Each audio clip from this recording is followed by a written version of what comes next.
So the V4 of the 3.5 HSR beta got released today, and the changes are... nothing? Yeah.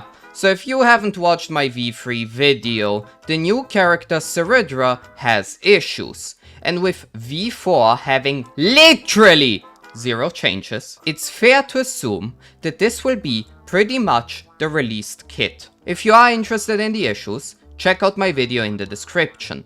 This video will go over some of the comments and misconceptions that I've seen on my Cerydra video. So starting off with the biggest misconception I've seen on my video. Acheron and Fei Zhao can depart allies and use Cerydra's depart passive. This is wrong. It's blatantly wrong. And it scares me to see just how many people actually firmly believe this, to the point where they would try to confidently correct me while just straight up being blatantly wrong. I'm pretty sure the word depart does not even exist in Fei Zhao's kit, and the only appearance of it on Acheron's kit is Acheron telling you that she's weeping for the departed. Like, the only explanation that I have is that people somehow assume that they depart allies because characters disappear from the UI during the ult? No clue. Genuinely, I have no idea where this thing comes from. But the facts are, there are only 2 characters in the entire game that use the depart mechanic, and those are Phynon and Mose. And Mose is pretty irrelevant for this conversation because that guy departs him fucking self. So no, Phynon is indeed the only character in the entire game that can trigger Cerydra's passive. Cerydra is made for future characters. This take isn't necessarily bad, and I personally don't have anything against it, but it's just so incredibly unrealistic due to what you need for Cerydra. You need a skill-based DPS character that can depart allies. You quite literally need Phynon too. Like, what the fuck? And as Hoyo has very clearly shown during the Phynon beta, they have massive issues designing a character with the depart mechanic, which is fair, because that mechanic is very weird, and having a turn-based game where you remove 3 characters off your team is indeed hard to balance. So yeah, while in theory she could be made for some 6.0 DPS character, I firmly believe that Hoyo will never use the depart mechanic again. I think they used and tried it now with Phynon, and after this they're just going, nope, never again. This ruined us Phynon, and this ruined us Cerydra as well. She's a dedicated support, it's that easy. Stop bitching. You are wrong to the point where I wonder if you know what Cerydra's kit does. Genuinely. I personally love dedicated supports for HSR. I think dedicated supports actually combat power creep by not being crazy broken universal units that are must pull like Tribi or Sunday, but become niche characters that are broken when paired with a certain character, so the mains of that DPS can happily pull them while everyone else can happily skip and save their pulls for the next big character that they like. The issue is that Cerydra's kit is such a mess that it's impossibly hard to justify. Her kit literally contradicts itself. Like, does she want to depart and support while not being on the field? Or does she want to stay on the field and help out with damage? Like, what the fuck is the gameplay idea here? She's a dedicated support for Phynon. Cool. Why does her performance get worse the more Phynon Eidolons you have? Like, what the fuck is this? Why is half of her kit useless for fucking Phynon instead of fixing the main issue of having a super clunky ult because it uses base speed? Cyrene's kit will not fully function with Phynon due to her very likely employing a territory. But at this point, not even Cerydra's kit fully functions with Phynon. So who's to say that Cyrene with some Eidolons might in the end actually beat Cerydra in a fucking Phynon team?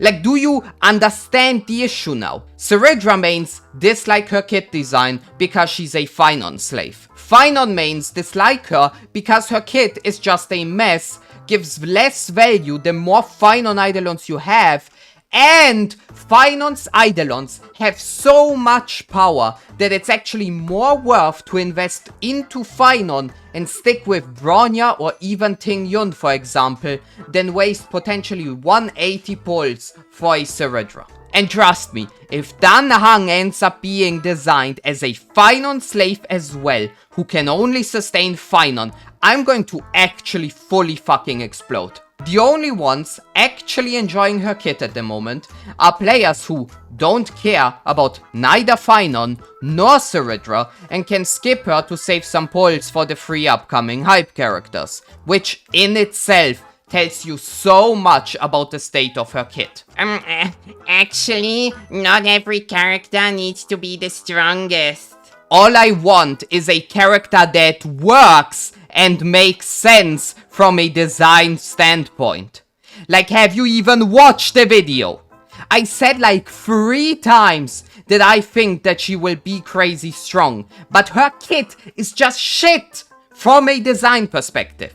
I promise you, on my entire next paycheck, that if you asked a Hoyo game designer if Cerydra wants to be departed or on the field and deal damage, that he would probably start scratching his head and then proceed to say something that I can't decipher because I don't fucking speak Chinese. Being strong does not equal a good and well-designed kit. Seele and Welt are good and well-designed characters. It does not change the fact that they are objectively weak compared to the other DPS. Just how Cerydra being strong because she severely increases the raw damage of one of the best DPS in the game does not make her kit well thought and a good design. This is not about Cerydra being broken. This is about reading Cerydra's kit and just thinking that a blind chef accidentally used bleach instead of tomato sauce when cooking this kit, because all it does is make me vomit the more I take it into my system. I just think that not any of this has honestly really to do with Cerydra's strength, but the main issue at the end of the day is that if you're someone that likes Cerydra, whether it's the story, whether you like the design, or just a small Imperator sassy girl personality, I just think the kit is frustrating to look at. Even if you're just a Finon fan who wanted a dedicated support so they can replace their Bronya, for example, I just think it's just overall frustrating and honestly quite hard to look at. And even if you're someone like me who's really looking forward to pulling this character, it's just hard. The kit does not really scream, hey, I really want this character and I really want to build them. Especially when you know that Cyrene, Sustain Dan Heng, and a 5-star DPS March 7th are coming. And I think that overall that's the key point. I think my final words and opinion to this kit, I just think Hoyo really wanted to have a dedicated support for Finon, but the more they thought about it and the more they brainstormed this idea of double meteor striking, I feel like the more they encountered this issue where they felt like if they made her kit make sense, that eventually Finon would just reach such a strength where he would potentially outshine March 7th and Cyrene. And I think it's obvious to say that that's something that they want to avoid, right? You don't want Finon to keep on taking the spotlight, especially gameplay-wise. And I just think they sat down and thought to themselves, okay, we need to make the rest of this kit basically be completely irrelevant for Finon so it doesn't make him any stronger. And they just came up with it. Oh my god, sub DPS traces. It absolutely does not make sense. Perfect, give it to her. So yeah, overall, these were just some of the most common comments I have seen on my last video. And since V4 didn't change anything, I thought I might as well just address some of those and get my opinion out. Thanks as always for watching. Feel free to share your opinion about Cerydra in the comments, in a civilized way if possible. And I will see you in the next one.